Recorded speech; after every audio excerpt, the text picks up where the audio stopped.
Hello and welcome to Freed Indeed Live. I'm your host, Kevin J.N. Hughes, Indeed Ministries, and today I want to talk a little bit about eschatology. And by that I don't mean the end times. I mean I mean that in kind of the literal sense of the word. I want to talk about the last things.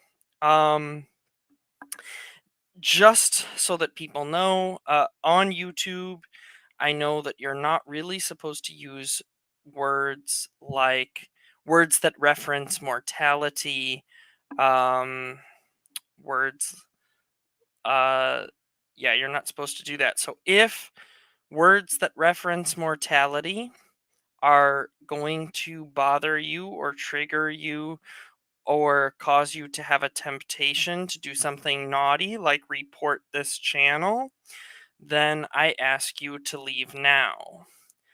If you are an adult who can handle the concept of mortality and words like death, and you don't feel the need to report people to YouTube for discussing mortality, then please stay. You're more than welcome.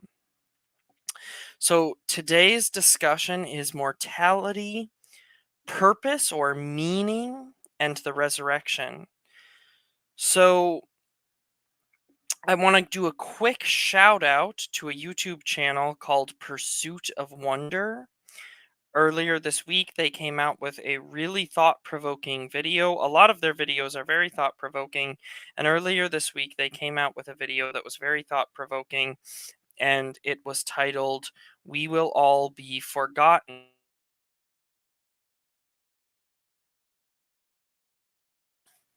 Sorry, my computer seems to be not. I don't know why every time I try to do this, the Wi-Fi doesn't seem to connect. So let me set up a hotspot, and then I should have done this before I started, but I forgot. So give me 1 second, everybody. This is going to boot me out.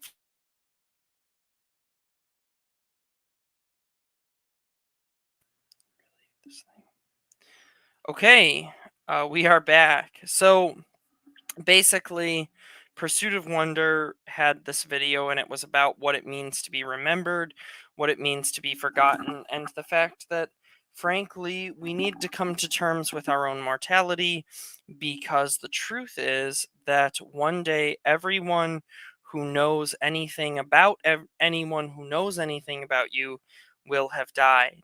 And when that day comes, you will not be remembered. You will be forgotten by the world.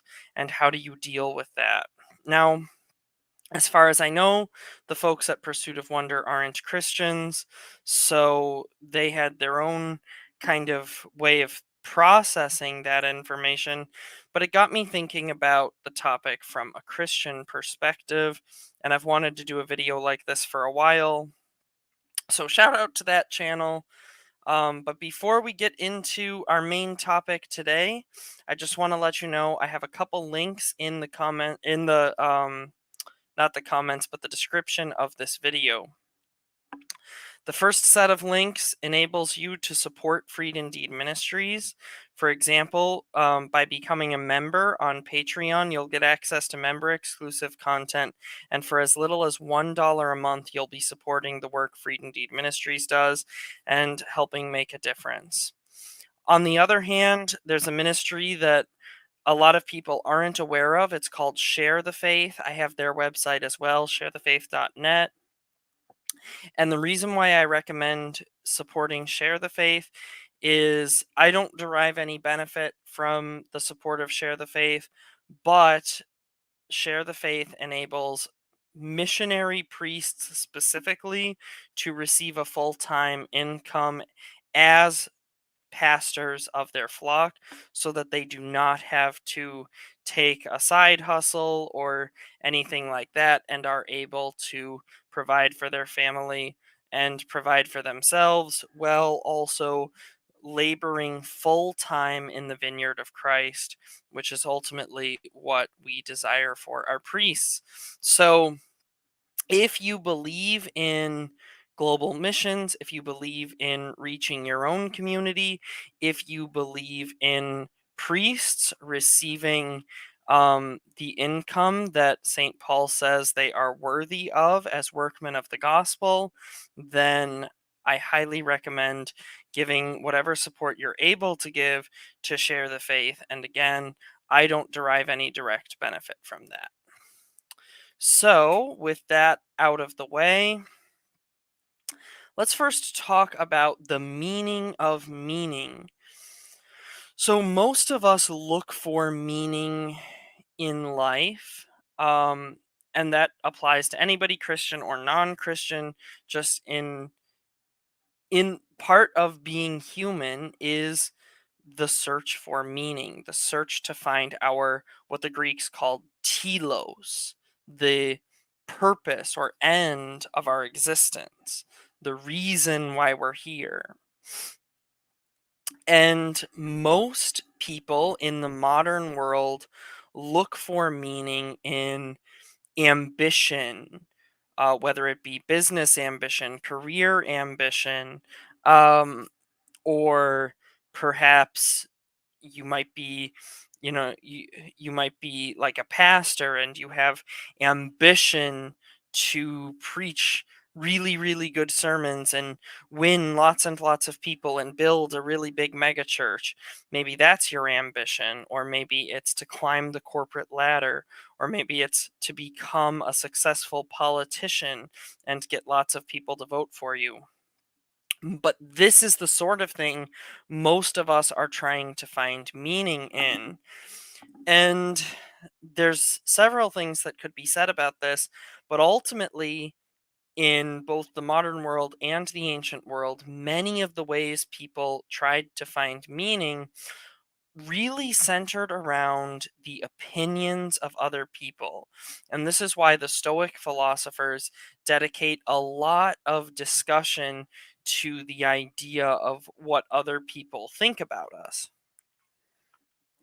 And particularly, the Stoics key in on a concept that most people, I think, can relate to. They key in on the concept that people perhaps care less about what their current peers think about them, although for a lot of people that does deeply matter to them, but it matters less to a lot of people, especially people who have already attained a certain level of success.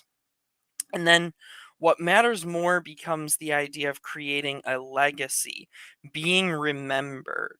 As we get older, this becomes much more important because the people in our immediate circle begin to pass away, age, and the people in our immediate circle, their opinions of us become less and less important to our lives.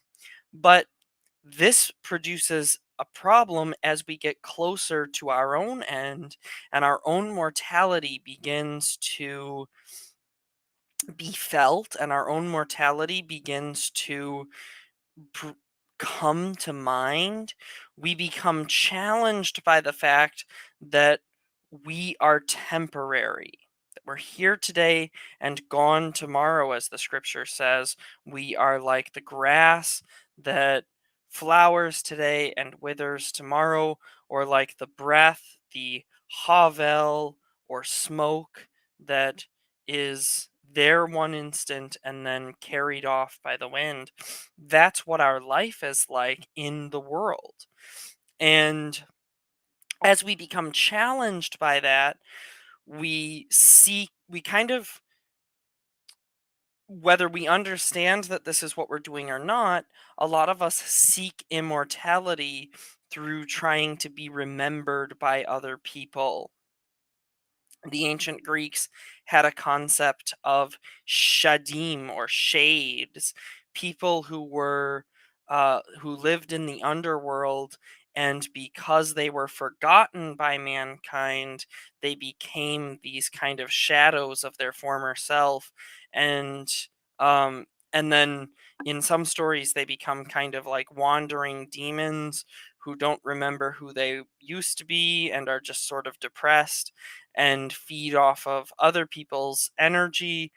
Or in other stories, the shades become non actually can become non-existent at some point. They can cease to exist.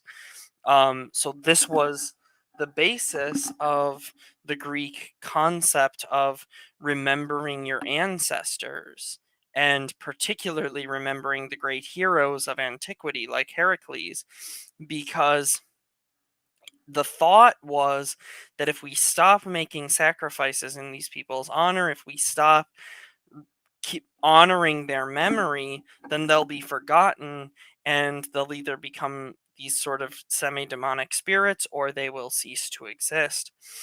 Um, and the Greeks were giving voice to what I think is a genuine fear within most people, that we will be forgotten, and when we are forgotten, that will essentially blot out our legacy. It will blot out our existence. But here's the problem, and the Stoics point this out: people are extremely fickle.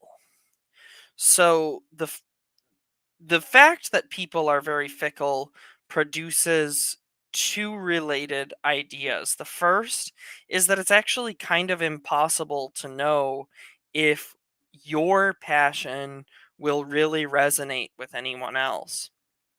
Just because you feel very deeply about something doesn't mean that other people, even in your own lifetime, will really care about what it is that you're doing. And certainly, it's impossible to know if what you're doing will carry on to future generations, if future generations will really be concerned with what you were doing or thinking about.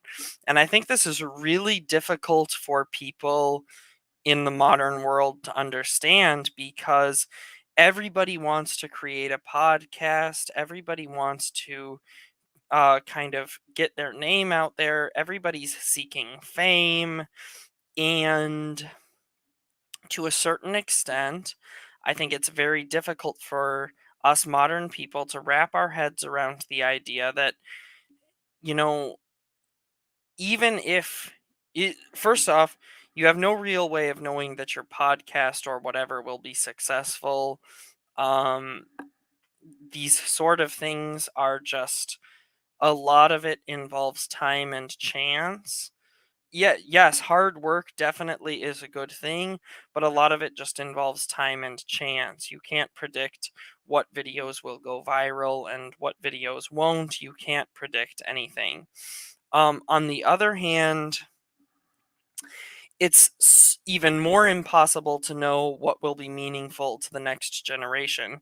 So, for example, you know, somebody may be a popular musician today and 10 years from now be completely unknown. Somebody may be a popular actor or actress today and 10 years from now be incapable of finding a role. And some people may have successful podcasts right now and 100 years from now be completely irrelevant to anyone's discourse. So that's one thing. And the second thing, and this is more direct to what the Stoics ask, the Stoics say, well, do you really care what people think anyway? And so, for example, Seneca says, if you look around at the people who exist right now, and for the most part, what do you find? You find that most people are pretty ignorant. You find that most people are pretty lacking in respectable qualities. You find that for the most part, people are not people whose opinions you really concern yourself with. So, why do you assume, he says, why do you assume that people 100 years from now are going to be any different than that? Why do you assume that people 100 years from now are going to be any more worthy of you sacrificing your time and effort to please them? Um, so those are two very good questions, or I mean, very good things for us to ponder anyway. Do we really care what other it I mean, it's impossible to know if what we're doing will really resonate with other people, and even if it does, why should we care? Is it the praise of other people that really matters? And another thing to keep in mind is that people, by their very nature, are temporary. And this brings us back to the concept of mortality, as the expression on the skull says, "What you are, I once was, and what I am, you shall surely become." My wife has a cup that has a skull with this image on it, with this inscription on it. And that's true. What I am, this person who is dead he used to be alive. But what he is, a dead body, I will one day become. And I think a lot of us can, especially as we get older, we kind of sort of come to terms with the idea that we're mortal beings and we will one day pass away. But what becomes more difficult is the knowledge that it's not just me that's going to pass away. Everyone who knows me will one day pass away. Everyone who knows you will one day pass away. I was thinking of this a few months ago in relation to Facebook and Twitter and Instagram and all of these things. Someday, every single Facebook account that I'm friends with, every single one of these people in these Facebook accounts will be dead. And in fact, someday, not only will all of my Facebook friends be dead, for example, but someday all of their Facebook friends will be dead. And there will eventually come a point where every single person who is in any way connected to me, in any way friends or following or whatever, not only will all of them be dead, but anyone who is friends and following them will also be dead. So there will come a point where, because of human mortality, there will come a point where my Facebook page exists, and yet the only way someone would possibly even find it is if, for example, there was like a school project and they happened to look me up and find my Facebook page and look at how I was interacting with people, who I was, kind of trying to sort of, in some sense, do internet archaeology on my Facebook page.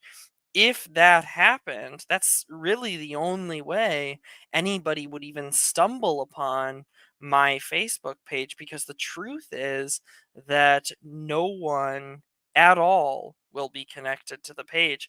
And it's possible that Facebook will just delete my account and all of those other accounts to make room on their server, or it's possible that some um conservation agency will buy up these accounts for the purpose of preserving the sort of memory of the fact that this this used to be somebody's account, and what this tells us about the lives of people. Either of those are possibilities, but the point is that all of the posts I make have this window of time where they may be looked at, where they may be examined, where they may be read by people.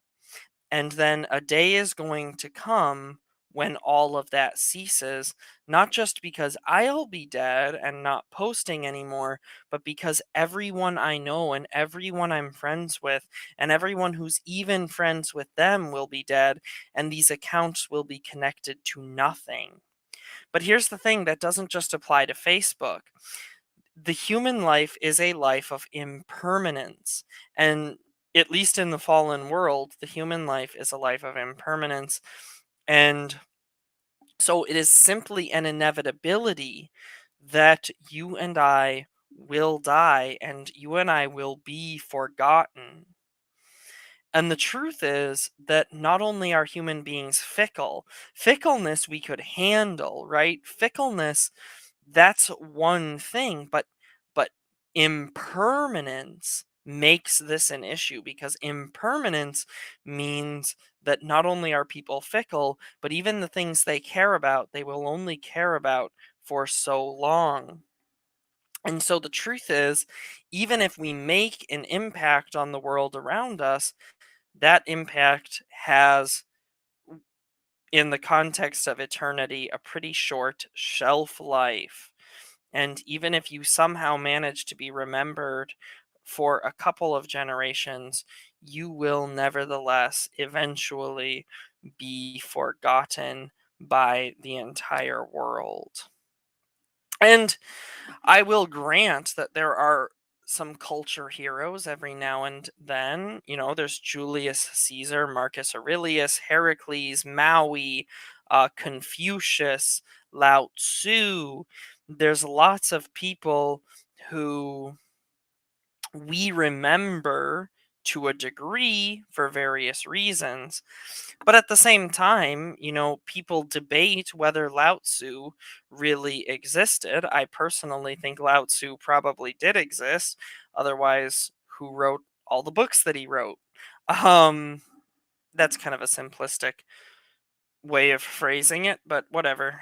Um, I believe Lao Tzu probably existed, but the point is that people, the fact that people debate whether Lao Tzu existed kind of proves that even somebody who we do remember, we may not remember all that well. Um, I wonder if in another 1,000 years, if people will debate whether Julius Caesar actually existed. I hope that day doesn't come. But even, you know, speaking of Julius Caesar, somebody we know his name, we know a little bit about him, but we don't really understand Julius Caesar. We don't totally comprehend what motivated him. We can make theories, we can make assertions, but no one who knows anyone who knows Julius Caesar even has grandchildren or great great great grandchildren who are still alive.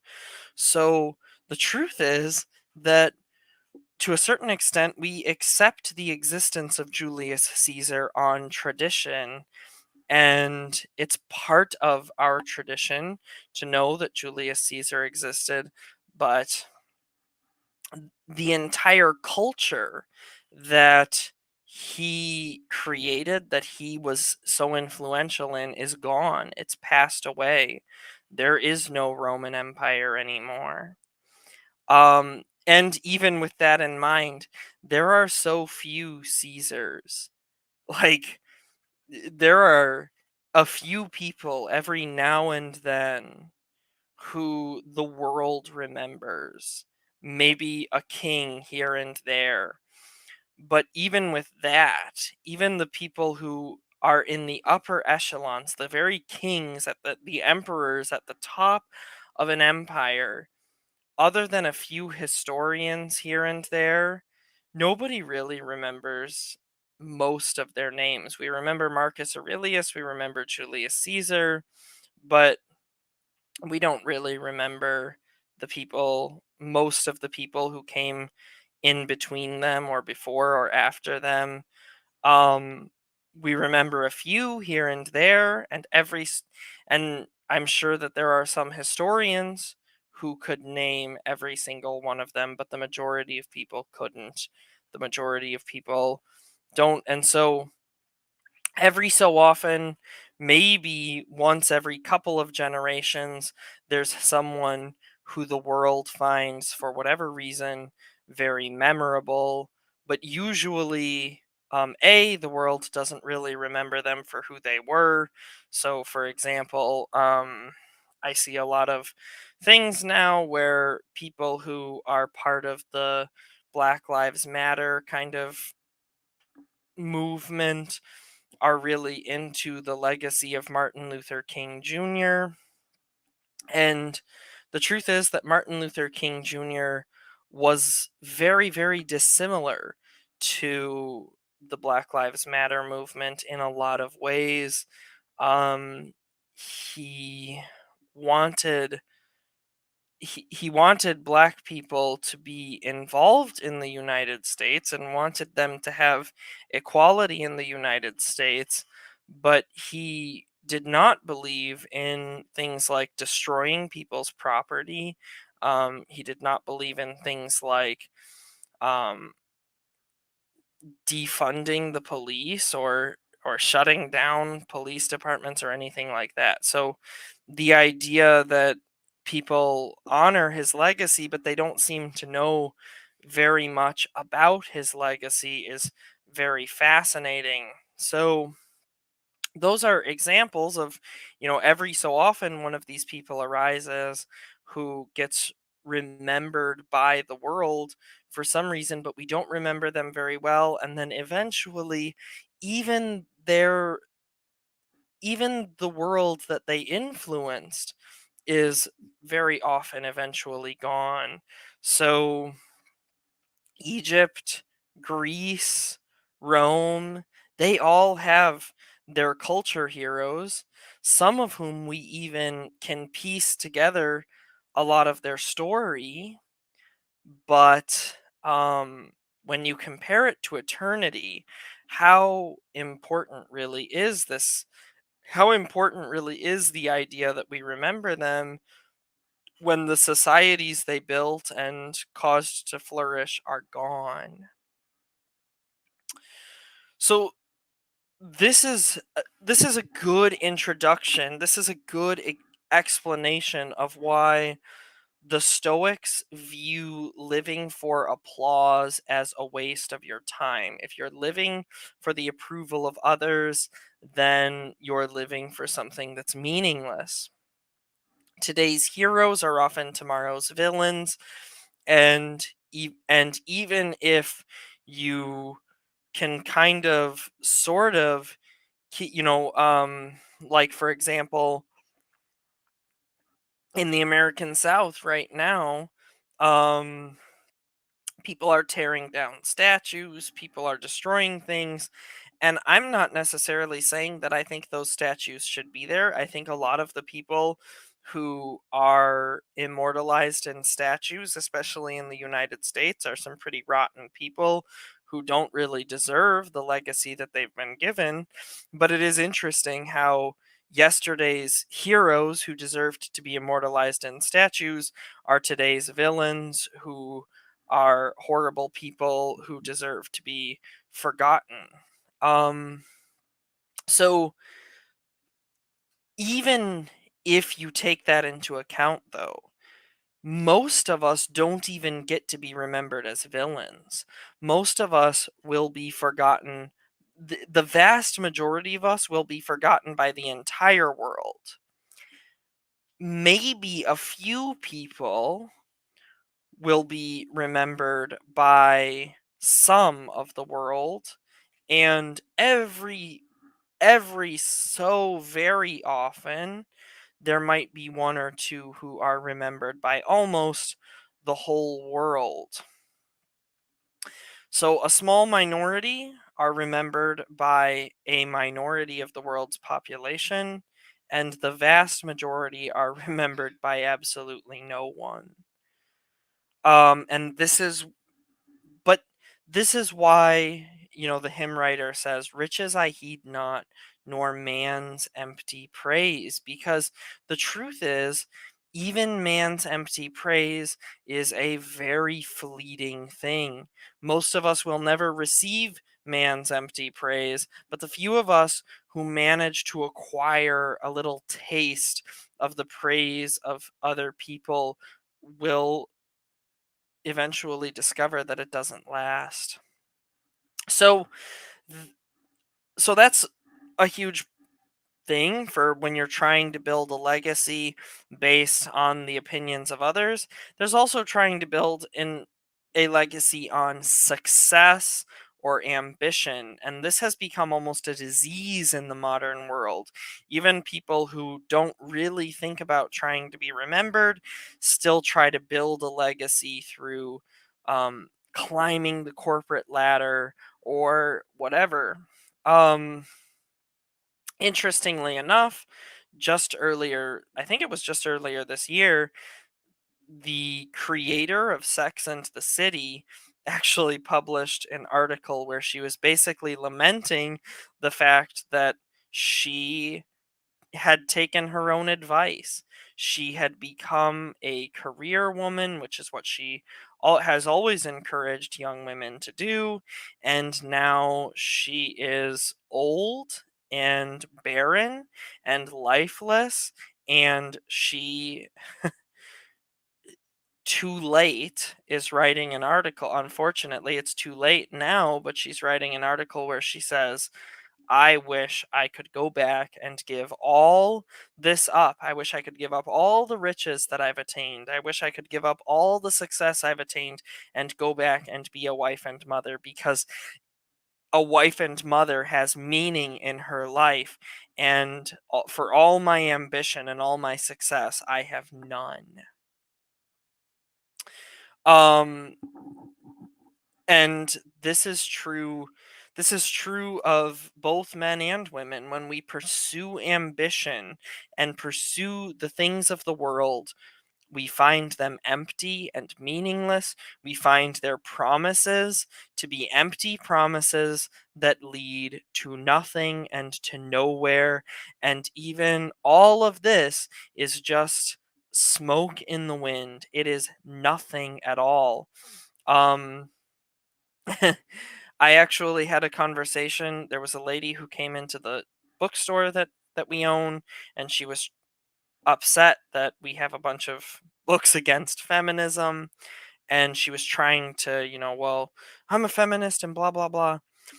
And one of the books that she had particular issue with is a Catholic book called Ask Your Husband, where the woman who wrote that book is trying to encourage women not to enter the workforce, not to be part of, not to build careers. And this woman was really upset.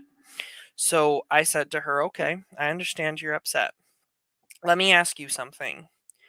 How do you think your boss, the person who owns your company, how do you think they perceive you?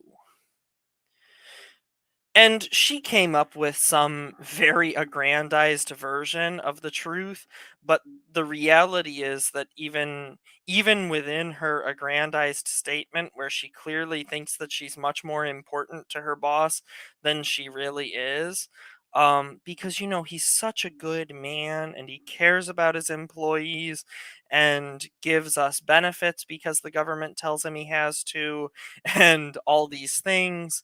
Um, but even within that, she had to admit that her boss doesn't know her name, and that her boss could replace her probably within 20 minutes if she died or was fired. So I said, okay. So, and I told her, I said, I suspect that some of the things that you've said about your value at your company are true, and some of them are slightly exaggerated, because um, I don't think most of us are as important to their company's day-to-day existence as you seem to describe yourself as being, but maybe you are. However, even within what you've told me, you've admitted that your boss doesn't know your name and could replace you within 20 minutes. Well, in response to that, um, My wife is intensely important to me, and I could never replace her if I lost her. Never. I couldn't, absolutely. And I don't just know her name, I know her on an intimate level that that I will probably never be as close to anyone as I am to her. So you tell me, who is more important to the people they're serving? You the feminist, or my wife, the one who believes in the patriarchy? Which of you two is actually advancing the cause of women more? Which of you two is more valuable as a woman?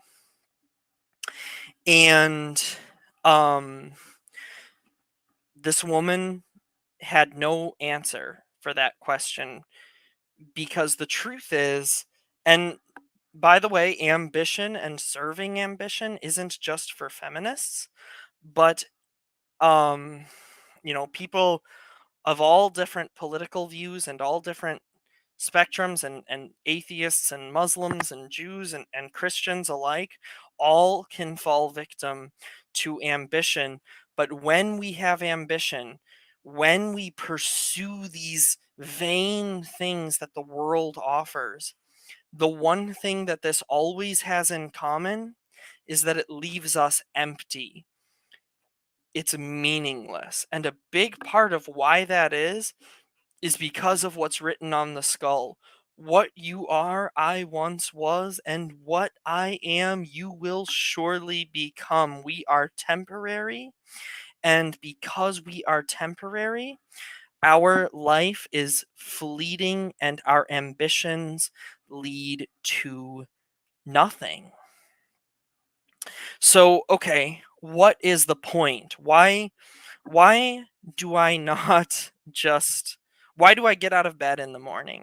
Well, the Didache, which is one of the earliest Christian documents, talks about the two ways, that there are two ways in which a man can live. There's the way of life, the way of virtue that leads to eternal life, and then there's the way of death. But what's interesting to me is that the early Christians had a way of turning the world upside down.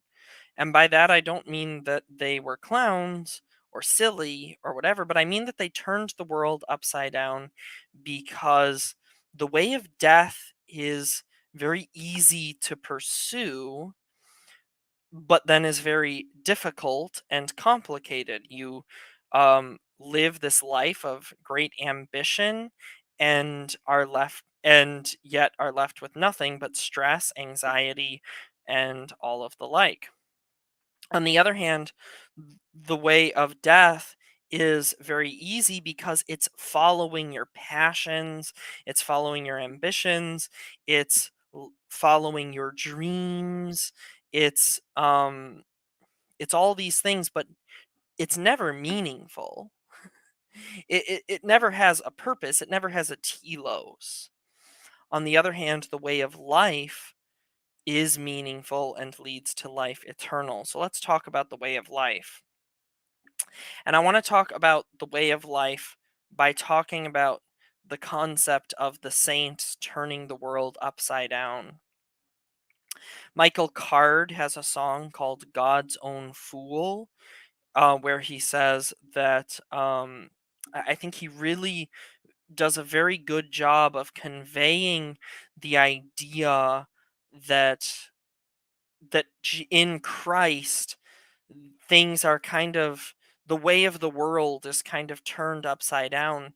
So he call in the song he calls Jesus God's own fool, and um basically the point of the song is that if God's ways are so far above mankind, then it must have made Jesus, when he was talking to people and is God in human flesh, it must have made him seem like a fool. In some ways, I think it's similar to the point of Fyodor Dostoevsky's The Idiot, where um, Fyodor Dostoevsky points out that if a man lives his life always as if it's about to be taken away from him, if he lives his life in with the reality of death sort of in his mind, then he becomes exceedingly grateful for every moment that he has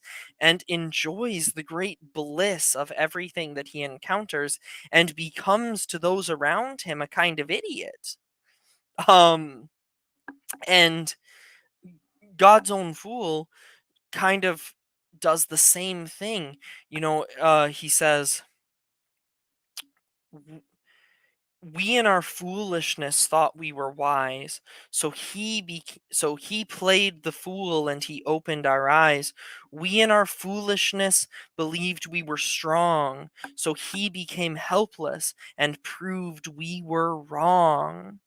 So the point is that Jesus, in this kind of ironic way, you have this Jesus. I mean, even just think about the story of Jesus and the story of Christianity.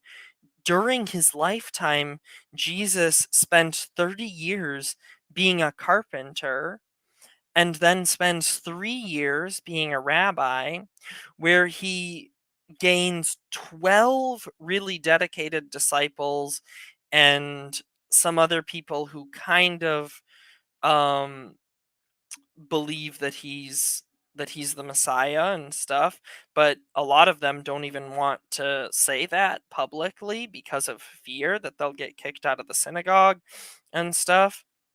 So even a lot of the people who believed in Jesus, they won't say so openly. And then he's murdered by the Romans. And you would think that this is where the story would end. That someone who had 12 really serious, dedicated followers and maybe 100 people who um, were following him, but not all the way, and then gets murdered by Romans, you would think that that'd be the end of the story, that this couldn't possibly go anywhere. If anyone was going to be forgotten, it's this guy. And yet, today, in our world, there are over 1 billion people who worship that carpenter as God, who believe that that carpenter is God, because when we in our foolishness thought we were wise, he played the fool and he opened our eyes. And when we in our weakness believed we were strong, he became helpless, totally weak, and he proved we were wrong. And of course, this we talk about this in the idea of the resurrection every Sunday. He's trampling down death by death. Jesus doesn't just enter into our world and save it, he saves it through the very things that brought it destruction, through the very corruption of the world. He redeems the world, he ransoms the world through the very suffering that we endure in the world. He suffers and he even dies, and in dying, he um, destroys the power that death had over us. So, in the lives of the saints, we see this same principle. We see the resurrection working itself out in the same exact way. Take, for example, Saint Anthony of the Desert or Saint Seraphim of Sarov in the forest. In both instances, you have people who gave up.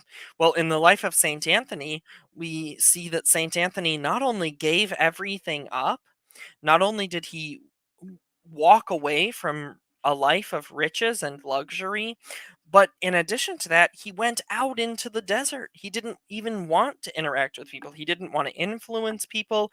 He had no concern about being remembered or anything like that. He went out into the desert to die with Christ.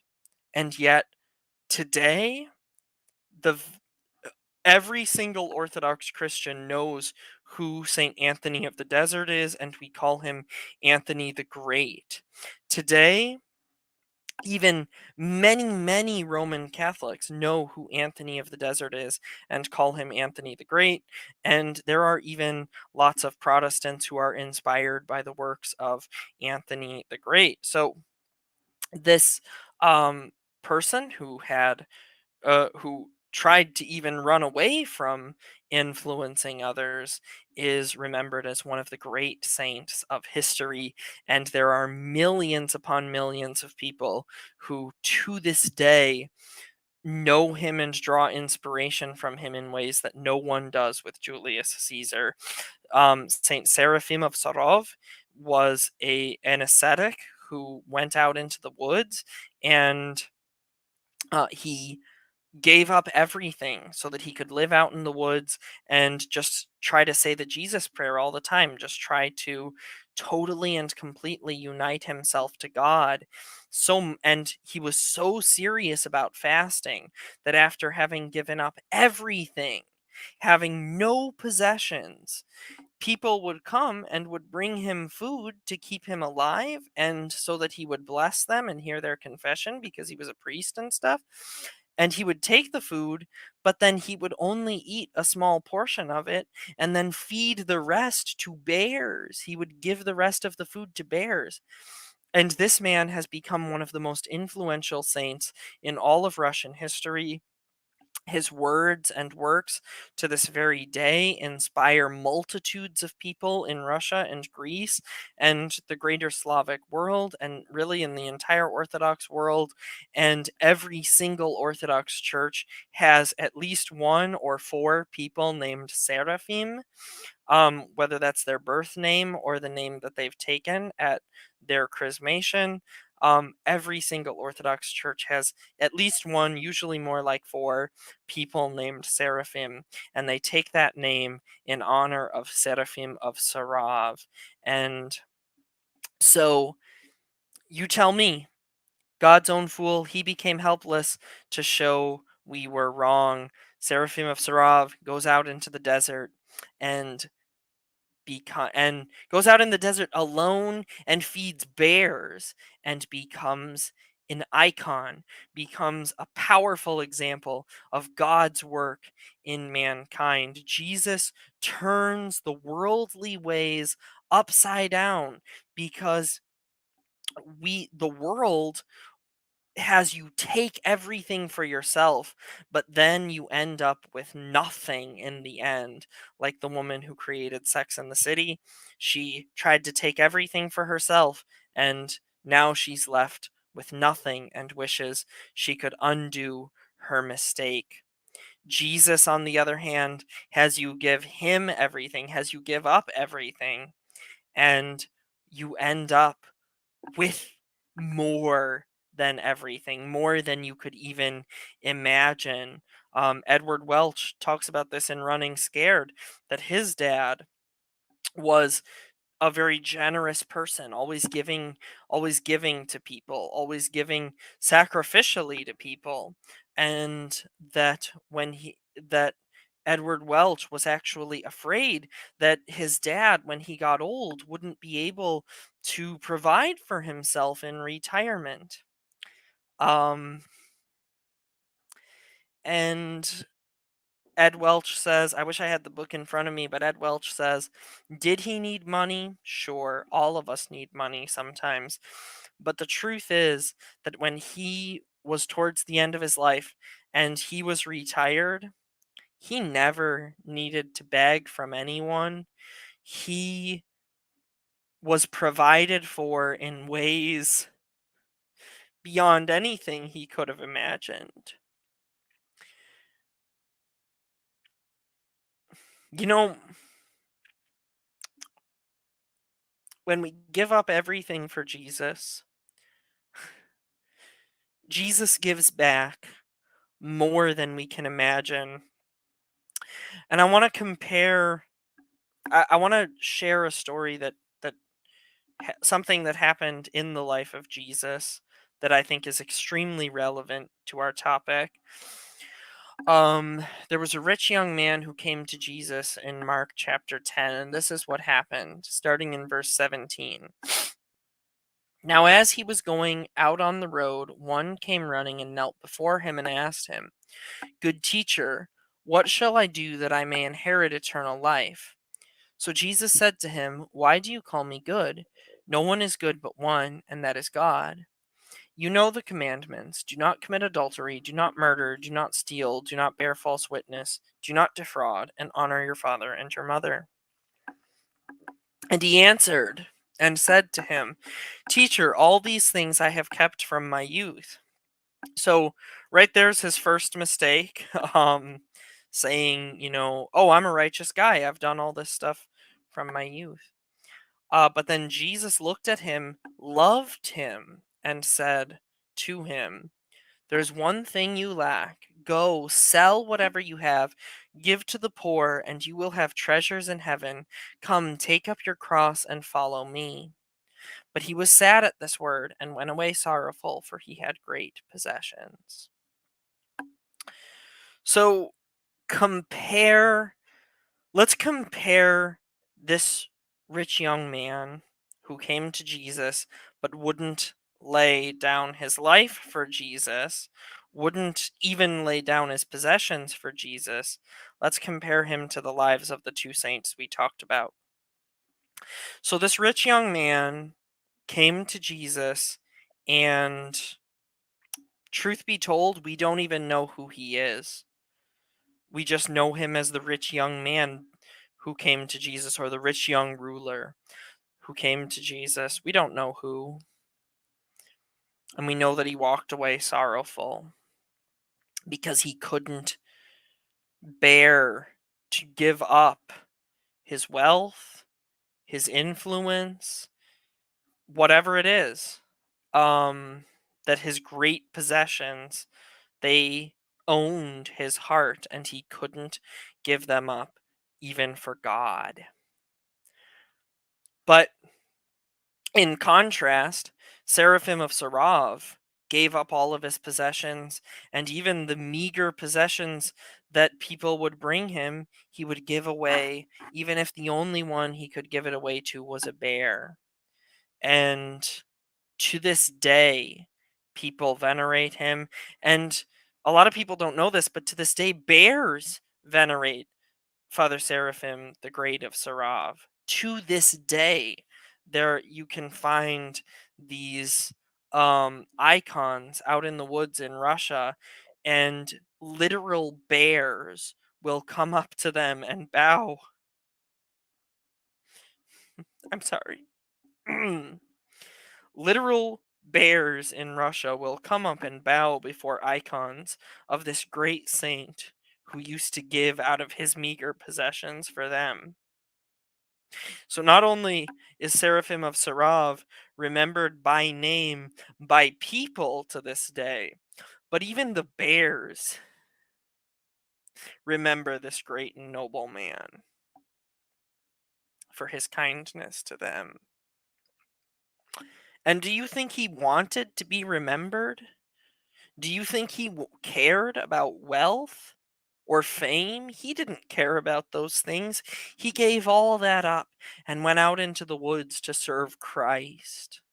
But in serving Christ, in humbling himself, he became exalted, and he became greater than kings on the earth. Or Saint Anthony the Great, who again gave up everything. He was essentially a prince, and he gave up everything, and he followed Christ into the desert. And in the desert, God made for him a throne out of the sand that was in the desert. So who do you want to be? Do you want to be the rich young man who couldn't give up anything for Christ, who thought he was so great at keeping the commandments, but then couldn't even bring himself to follow Christ if it meant making a sacrifice? Or do we want to be like Seraphim of Sarov and Anthony the Great and give up everything and follow Christ? We remember the holy apostles. They gave up everything and they followed Christ. They surrendered their worldly ambitions. Think of Peter, James, and John, the inner circle, the big three. They were successful fishermen in the world. They had a thriving fishing business that employed other people. and that their family relied on. As Mark notes, when James and John followed Jesus, they left their father Zebedee and went and followed Jesus. Um, they gave up their worldly ambitions. They gave up this thriving fishing empire. They gave it all up and they went and they followed Jesus and they became kings and priests unto their God. They gave up everything. Saint Paul, he was a successful tent maker and a successful Jewish teacher. He was very respected within the Jewish community. He gave up everything and followed Jesus. Gave it all up. And now we remember him, and he gave it all up, not so that he could, not because he thought he was going to be great among Christians. He gave it all up, and then he said, I'm the least of the apostles, I'm the lowest of the low. And we remember him as the one who started the vast majority of the Christian churches of antiquity. We remember him as we remember him as the greatest of the apostles. If we want to be honest, he became the the the head of so many churches. He became the grandfather, if you will, of all Christians. All Gentile Christians, at least, have St. Paul as our grandfather. So you tell me, who's better off? Who's remembered better? The rich young man who we don't even know, who died and couldn't take all those possessions with him?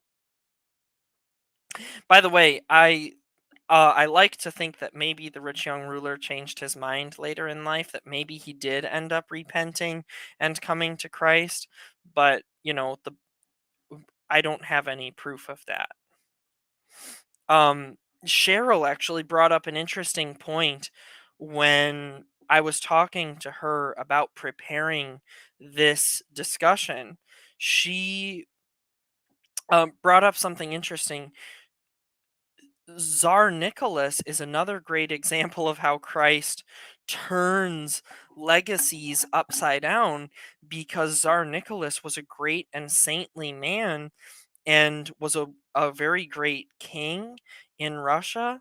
And yet, the Soviet Union, in an effort to defraud his legacy, created a false narrative about him. And that false narrative has influenced American history books.